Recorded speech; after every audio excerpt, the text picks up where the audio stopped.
வணக்கம். இன்றைய தலைப்புச் செய்திகள். குடியரசுத் தலைவர், பிரதமர், ஆளுநர், முதல்வர் உட்பட 7 பேருக்கு மட்டுமே போலீஸ் அணிவகுப்பு மரியாதை அளிக்கப்பட வேண்டும். தமிழக அரசு வெளியிட்ட அரசாணையில் தகவல். இந்தியாவின் எதிர்காலத்தை வடிவமைப்பதில் ஆசிரியர்களின் பங்களிப்பு மகத்தானது. 45 ஆசிரியர்களுக்கு தேசிய நல்லாசிரியர் விருதுகள் வழங்கி குடியரசுத் தலைவர் திரௌபதி முர்மு பேச்சு. நான் அதிமுக ஒருங்கிணைப்பு பற்றி பேசியது குறித்து கட்சி என்னிடம் விளக்கம் கேட்டிருக்க வேண்டும்.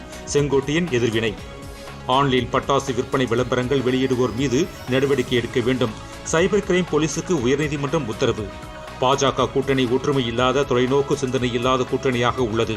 மதிமுக முதன்மை செயலாளரும் திருச்சி எம்பியுமான துரை வைகோ பேட்டி.